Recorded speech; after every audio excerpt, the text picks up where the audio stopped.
Hey guys, what's up? I hope you are enjoying your day today. So this is your girl here with another reminder of how have you leveled up today? What have you done to work towards your future? What languages have you learned? What new skills have you picked up? How have you become a better person than you were yesterday? How are you competing with yourself to become your best self? So actually, I'm filming this because I'm actually waiting for someone. And they're running very late, so I thought I might as well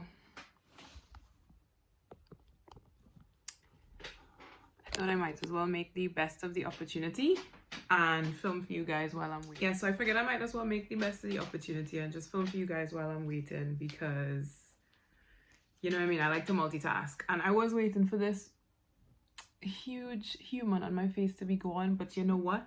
When your pussy tight and your eyebrow real, who could style you and you have your own money, who could bust style on you? Like who could act like you ain't you and you ain't who? You understand what I'm saying? Anyway, so onto the actual video. 4 tips for you to consider when you are starting a new business. And for all the new business owners, these are really important. Now, as you guys know, I like to jump straight into it. So I'm going to start with my most important tip so you don't have to watch straight to the end, but I would advise you to watch straight to the end anyway. I tried to make these videos as punchy and as informative as possible because I believe that you guys are like me in that you multitask like mad women and men and you don't like to waste time and you have a lot of things to do. So the first one, whatever item that you're selling, this is also very overlooked. Like I just thought of this the other day. Obviously I learned from other people, but I was just like, whatever item you're selling, you should put that item every single where.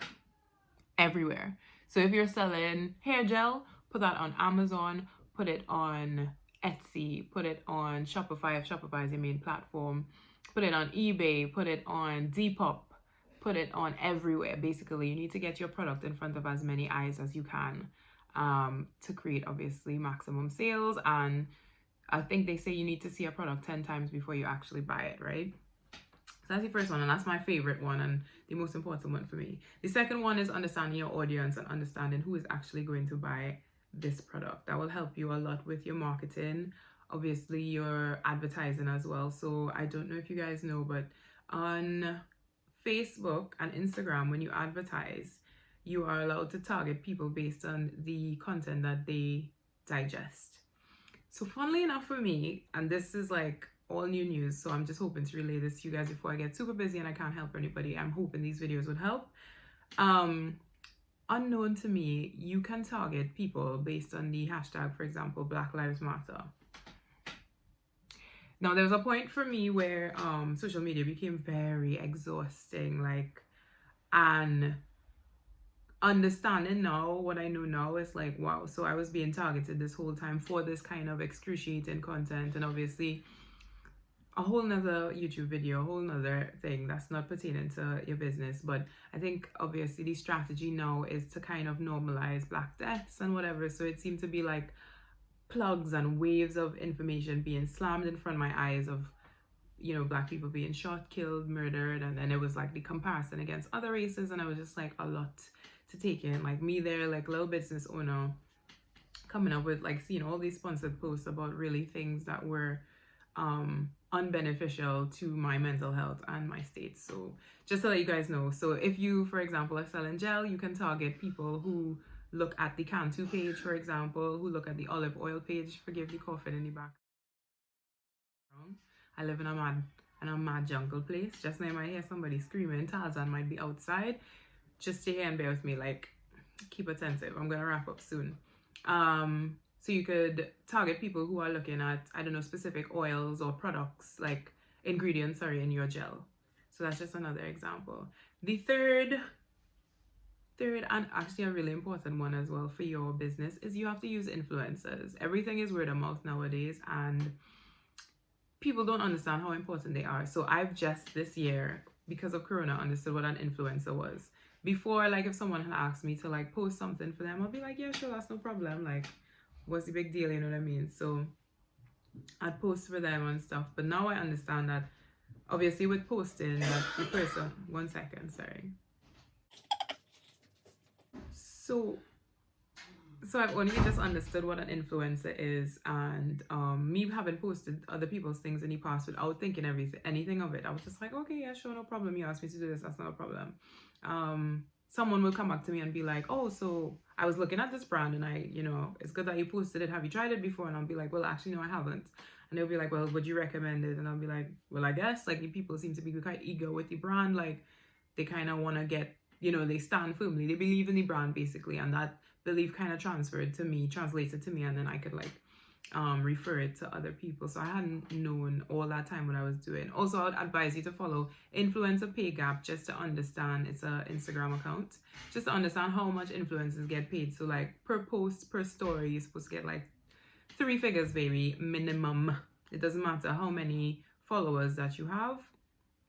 And sometimes the niche markets influencers are better to use than the like thousands of markets. So if you have like a niche market influence, for example, me, I only have like 2,000 followers on on Instagram, but it's 2,000 people who look at me for specific reasons. So I do my travel blog, I do my fitness stuff, I'm obviously a DJ and a creative and in media and hosting and whatever. So people are always like, oh, I wanted to go to this country, like, what do you think of it? Where are your top tips or whatever? So I could recommend them to my blog, because I usually write information down, obviously, because it's tedious answering questions over and over. So anyway, my point was, use influencers, because influencers will put your product in front of eyes of people who are following them just to be influenced by them. And obviously having someone stand at the forefront for you and saying that your product is credible, or like using their reputation to like leverage your product works very, very well. So definitely use influencers, but it doesn't matter the size of the influencers. You might think a 50k following influencer is better than a 2k following influencer. No. Once you understand your audience, you could tell that, say, okay, you're doing the hair gels, for example. You're not gonna choose an influencer with 50k who posts naked pictures all the time. Clearly her audience is going to be men, predominantly men, looking at her, or people looking at this person for body inspiration or just to perv on or whatever. So these are not people following her for hair advice, tips, or hair gel, referrals or recommendations. They might just see her holding the gel and not even see the gel. They might just see her boobs, or I don't know, her tongue hanging out her mouth. You know what I mean? You get what I'm saying? So once you understand who your audience is, you can choose the right influencers. I hope that made sense, because I was waffling for some time. Dun, dun, dun. And number fizzo. Uno, dos, tres, cuatro. And it's de cinco. I was actually trying to go on this date before my hair dried up, but this guy, he doesn't want me to be great. And this gel as well, which is why I'm talking about gel, I guess. Doesn't want me to be great either. Anyway, 4th one. Now, when you have a long-winded website, so for example, me, I was just testing the market initially because I had thrown myself into business, and I was just like, whoa, what do I expect? Like, what is this? Like, oh, you know what I mean? So I decided to put my product on a platform that wasn't charging me yet. This was before I went to Shopify. And there are many. There's Shopify, Squarespace, Wix, WordPress. There's so many, but it's another video I've done on that. I could probably try to link it here if I'm fancy dancy enough and have learned to edit this part by the time I release this video. Anyway, what I had learned is that with the long free websites, they come with a lot of jargon, and it's really difficult to digest. With humans, we have a very short attention span. So if we're not able to read and grasp what you're seeing within, like, I guess, a second or 2 seconds, like, we out, like, next page, next door, whatever. So for example, with WordPress, it could be like, so this is my brand, Who's Jordan Again @wordpress.com, or it will just be who'sjordanagain.com, or it could just be wja.com, but the free one is going to be Who's Jordan Again @wordpress.com. You get? So to shorten that, you would put that link into a program called Bitly. So Bitly is just a website. You just type in bit.ly and you put the Who's Jordan Again @wordpress.com into Bitly, and it would shorten it for you. So it looks a lot neater and cuter in your bio on, say, your Instagram or your Facebook or your Google, wherever. Like, you know what I mean? Than it would if it was just this long, like, and then half of the thing you're not even seeing and it's still blue. Like, people will be a bit put off to click on it. Excuse me. So that's for Bitly. Same thing with Etsy. So Etsy is usually really long because you don't pay for it. I've also have another video where I go through the fees that Etsy charge you. And those are the other two. Those are the only two I know. Etsy and Amazon, of course, as well. So Amazon is where I kind of learned about this with the affiliate marketing. You can shorthand links and so. The other thing I want to talk about is Linktree. So obviously, with understanding your audience, with choosing your influencers, you have to now create engaging content for your following, for your people to buy into your product. So there would be different avenues for you to be selling your product. Obviously, as well, internationally. When you think internationally, with the different restrictions, it's good to also list where your product could be available. So the Amazon, the eBay, the Etsy, the Shopify.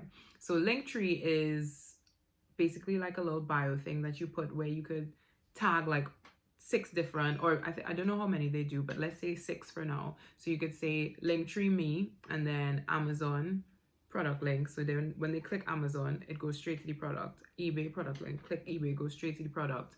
If you're doing anything like podcasts, or if you have a YouTube channel, YouTube me, goes straight to it. If you have like videos showing how to use the gel or where you recommend, so on your YouTube again, or anywhere else on your Facebook, you know what I mean?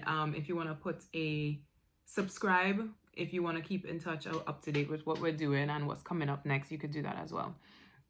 So those are my 4 tips. I really wanted to keep this video short, so I'm going to stop here, but this is going to be a recurring series on introductory business tips because I've got so much to share with you guys. It's just about not boring you at the same time. I've spoken about mailing and postage as well, how to keep your postage cheap. I've spoken about branding a little bit, also a little bit in this video. But if there's anything you guys want to hear, link me up. Please subscribe because I've got my 46,000 views, but I don't have my 1,000 followers. So I can't monetize any of my videos unless I've been given sponsorships. And I don't have any of those. So just be nice and subscribe. But I wish you guys all the best. And don't forget, always trying to compete and become the best version of you, not competing with anybody else. And use your time wisely, focus. Like, you can't be mad at yourself for not knowing yesterday what you know today. And now that you know what you know today, how are you going to use that information to help your life, to progress your life, to bring a better future for you? You understand? Like, you understand? You understand? All right, because I know all these bad gals and bad men out there, kings and queens. So take care, do your business, and I'll be back soon. Much love.